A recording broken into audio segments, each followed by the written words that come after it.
We continue on with our CWL Anaheim Pool breakdown, this time focusing on Pool B, where a lot of people have eUnited potentially coming out on top for Anaheim. Can they even make it into the winner's bracket? And who will they be going up against to get there? This and more.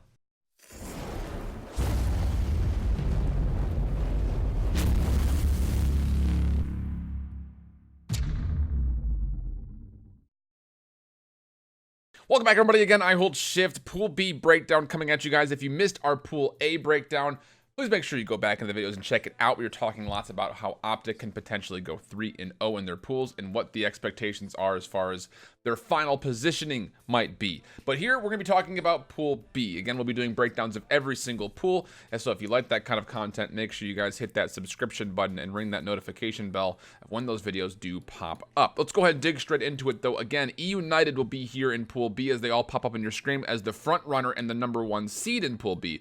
They'll be going up against Reciprocity, along with Elevate and UYU will be joining them here. So let's go ahead and start things off up top, as we do, talking about I'm looking at UYU on my screen, talking about eUnited. And again, this is going to be an interesting pool, I think, for a number of reasons, but mostly because there's a lot of expectations for eUnited. However, I'm not 100% sold that this will be a 3-0 pool for them. Now, is the record there to insinuate that it should be? I think absolutely yes, based on the way that eUnited has played in their last couple of weeks. You're taking a look at the last 2 weeks of Division B specifically. They were able to go 7-0 like Optic was from Division A. And beyond that, they were able to find themselves that convincing 3-0 versus 100 Thieves. But the thing about it is immediately after that 3-0, they went all the way to Game 5 with Elevate. And then past that, there was also a Game 5 with Heretics that was a little bit scary for a number of different reasons. Now, again, for all of you guys that have been following along with eUnited, since they added Simp to the roster, this team has been spectacular in the Search and Destroy, only really dropping, well, let's see, in total, 5 Search and Destroy maps.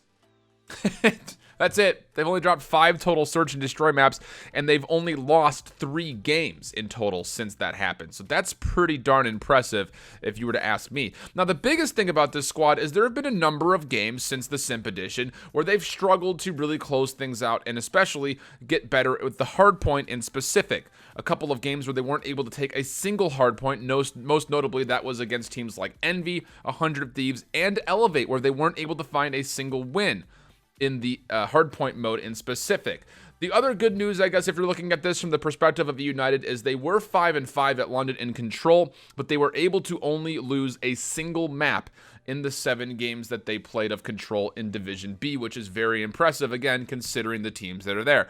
The team they lost to was Splice pre the Nolson move. So for eUnited, you got to be feeling really confident. You look at the head-to-head matchups between these teams here. UYU, they were able to find a clean 3-0 against. Reciprocity, they've been able to beat at a 6-3 in total in maps over 2. But Elevate, again, that team that they've played 2 separate times, and it's gone to map 5 both of those times. The big key here for eUnited, again, is even though that they are a little bit weaker in the hardpoint, they are still technically by averages the best hardpoint team in this division. I wouldn't say considerably, but by a margin. They're the only team with a positive average over the course of their history in the CWL, but that's, you know, a little bit mismanaged because, again, Elevate with their changes have been better in the hardpoint specifically. But they hold very vast advantages, I think, over a team like UYU, and even against Reciprocity, they've looked clean in their kind of transitions between them. My biggest question mark comes down to, will they be able to hold up in the hardpoint, and can they avoid going to multiple Game 5s? Because you don't want to put that stress early on in the pools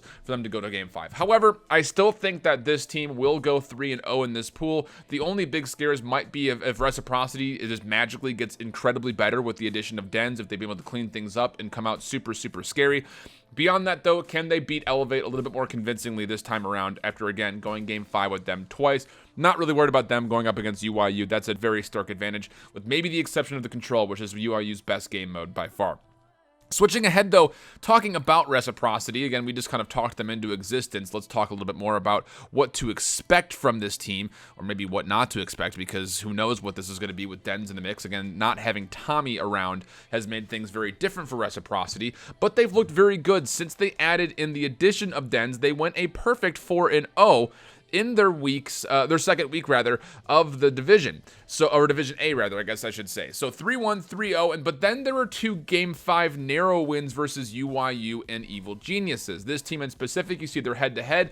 They keep matching up against UYU in pools. I don't know what it is about it, but they keep finding a way to essentially end the dreams of UYU in their tournament play. Pardon me, they didn't. I misspoke. They didn't play them in pools, but they would play them shortly after and typically end their potential run. Here, though, I think they're going to be the ones to send UYU down to the losers bracket pretty convincingly.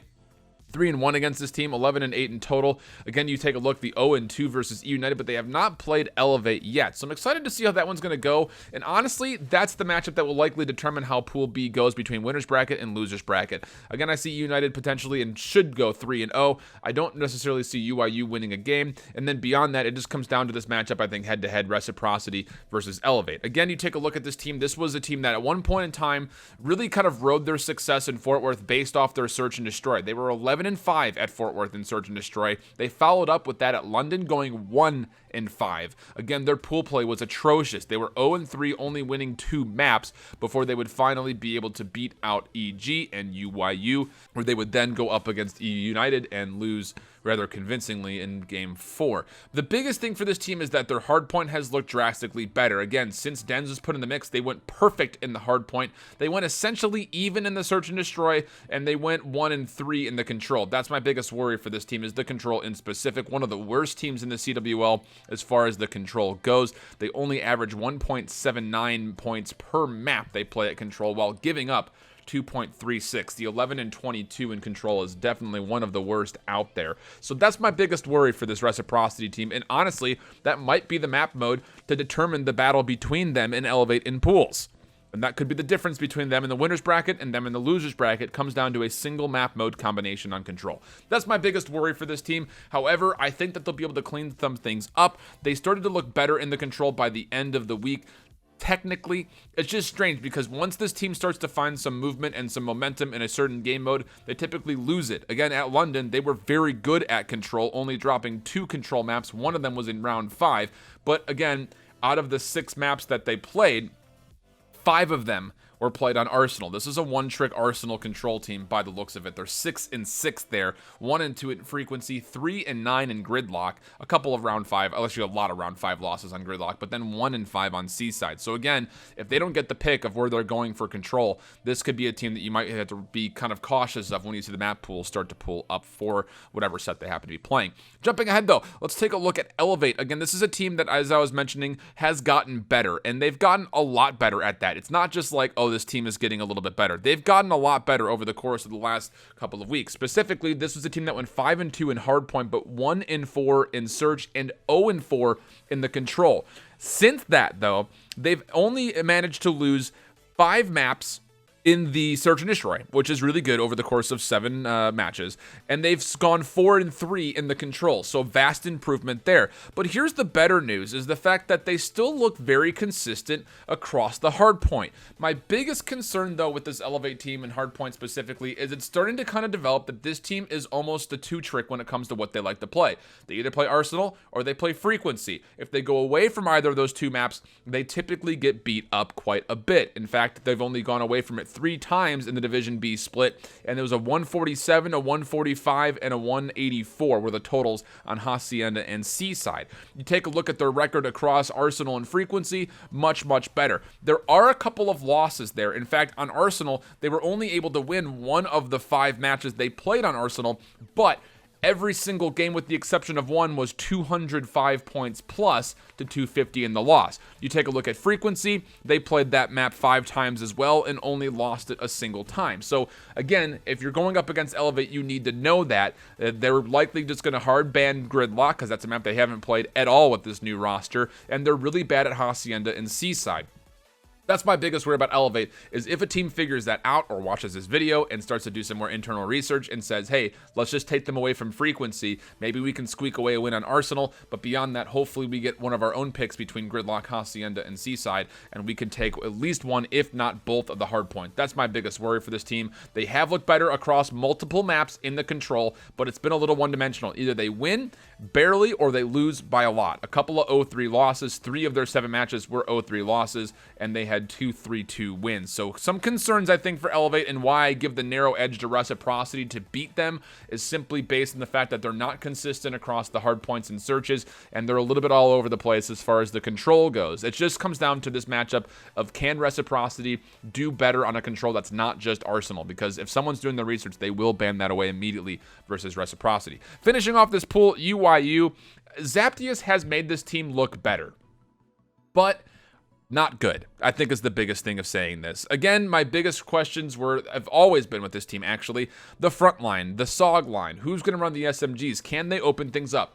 Royalty has gotten better, but he's still not anywhere near the conversation of competitive against other SMGs in the CWL as far as what you need from them. I'm not saying that he's terrible and costing the team, but he's definitely on the lower end of the spectrum when you talk about other SMGs in the CWL. Specifically, when you look at this pool, you're dealing with the tiny terrors of eUnited. You're dealing with Reciprocity, who have gotten better simply because of the fact that you're starting to deal with a little bit more identity as far as who's running Maddoxes and who's running ARs. That was the problem for this team when Tommy was kind of around, was no one knew of what Westland was going to run or what Shawnee was going to run. They've looked better with Dens holding down the AR spot. And then Elevate, again, you kind of have to be a little bit mindful because this Elevate team is also relatively good. Breezy had an incredible set in their first weeks of the Division B, and Profizi you always have to be worried about on the Ruins. So for the team of UYU, you're a little bit outmatched here. Your best bet at getting a win, I think, is against a team like Elevate.